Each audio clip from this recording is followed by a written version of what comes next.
सारे देश में पांचवें चुनाव के बाद स्पष्ट दिख रहा है कि प्रधानमंत्री मोदी जी के नेतृत्व में एक लहर चली हुई है और सारा देश मोदी जी को तीसरी बार प्रधानमंत्री बनाने के लिए आतुर है और एक तरफा फैसला उनके पक्ष में दे रहा है।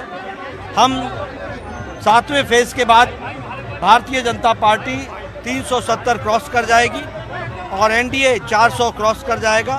एक तरफा फैसला भारतीय जनता पार्टी को लोग अपना आशीर्वाद देने के लिए मोदी जी के नेतृत्व में मोदी जी को तीसरी बार प्रधानमंत्री बनाने के लिए आतुर है। दूसरी बार मेरे प्रश्न अरविंद केजरीवाल का चरित्र और चेहरा ये दोहरा है, दोहरापन है और वह हमेशा दोहरापन में ही पार्टी आम आदमी पार्टी और वह एज ए कैरेक्टर हमेशा दिखे हैं। उन्होंने कहा हम राजनीति नहीं करेंगे, राजनीति की। उन्होंने कहा हम राजनीतिक दल नहीं बनाएंगे, राजनीतिक दल बनाया।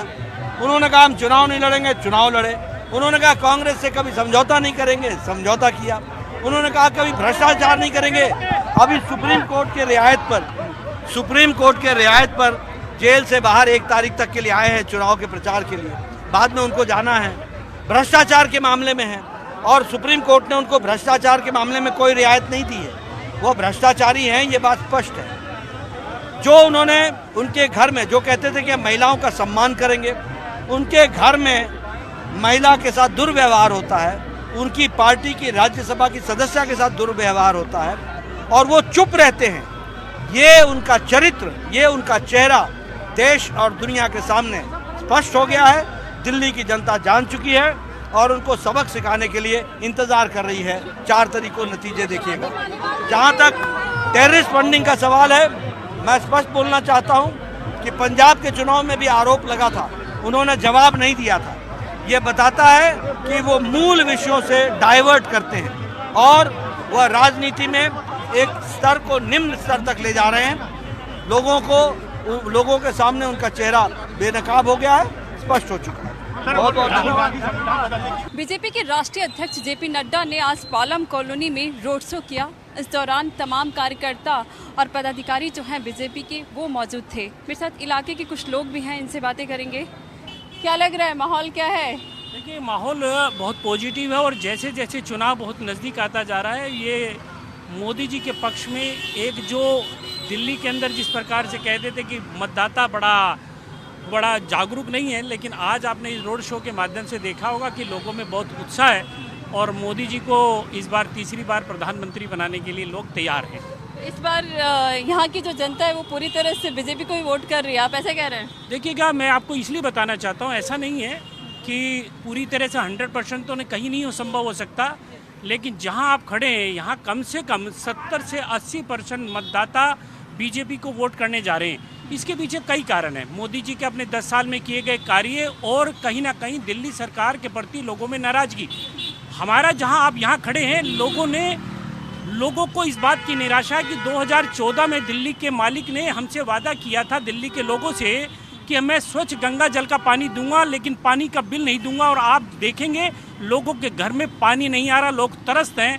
इसी के साथ साथ एक प्रधानमंत्री आयुष्मान योजना कार्ड देने का वादा किया था, लेकिन लोग अपने आप को कहीं ना कहीं ठगा सा महसूस कर रहे हैं कि 10 संकल्प तो उसने दे दिए, लेकिन पुराने 3 संकल्प को पूरा नहीं कर पाया। बुजुर्ग व्यक्ति इस बाट में बैठे रहते हैं कि मैं 60 साल का हो गया, कि दिल्ली के मालिक ने कहा 1500 रुपये मेरे खाते में आएंगे, 70 साल का हो जाऊंगा तो 2500 आएंगे, लेकिन आज वो पेंशन के लिए अप्लाई करता है तो उसको कहीं पेंशन के लिए अप्लाई नहीं हो पाता। कहीं ना कहीं केजरीवाल की नाकामी और मोदी जी के कार्यों के कारण मैं कह सकता हूँ कि हमारे इस कॉन्स्टिट्यूंसी में 60 से 70% वोट मोदी जी के नाम पर पड़े।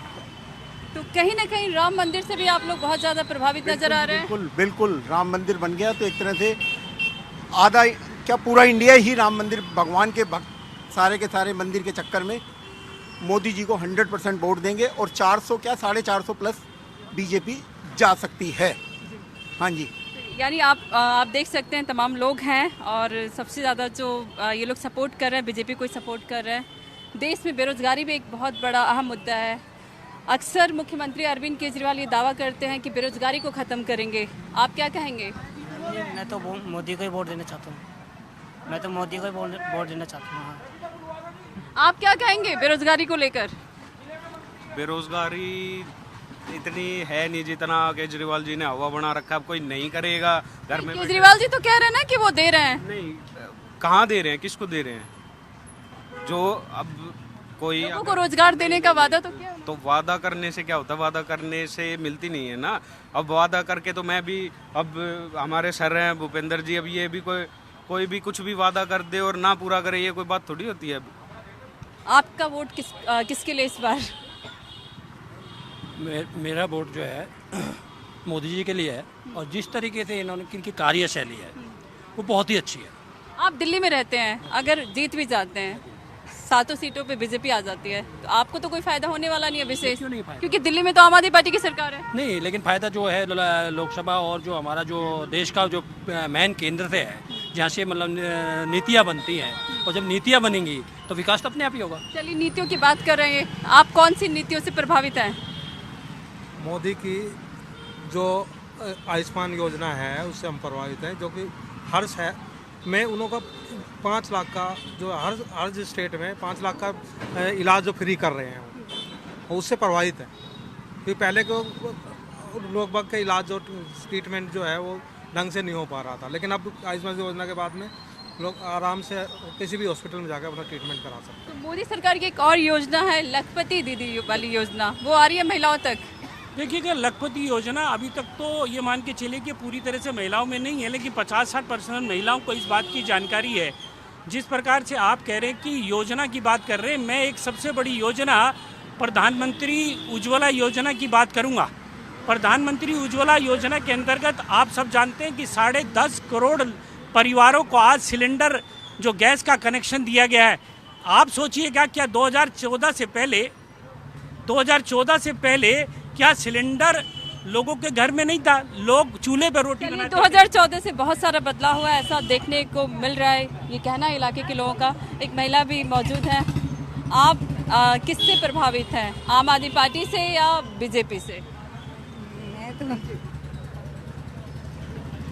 आम आदमी से। आम आदमी से प्रभावित है, क्यों? बस मुझे पानी मिला, मुझे बिजली मिली, मुझे घर मिला, सब कुछ तो दिया उसने मुझे। मैं तो एक गरीब थी, मैं तो उसी के लिए दुआ मांगती हूँ। तो ये फ्री की आदत जो है वो अच्छी बात तो नहीं होती है? अच्छी तो नहीं है, लेकिन जो इंसान, लेकिन आप कह रही हैं कि उन्होंने दिया, सब फ्री में दिया। बिल्कुल। आज मैं बस में चलती तो भी फ्री चलती, नहीं मेरे 2,000 रुपये किराया लगता था। 2,000 रुपये किराया बच जाता है आपका। बिल्कुल। बहुत बहुत शुक्रिया। तो आपने देखा, हमने बात किया पालम कॉलोनी के तमाम लोगों से। एक अनऑथराइज्ड कॉलोनी है, यहाँ पर कुछ ही देर पहले बीजेपी के राष्ट्रीय अध्यक्ष जेपी नड्डा ने रोड शो किया। दिल्ली से कैमरामैन नागेंद्र के साथ श्वेता गुप्ता।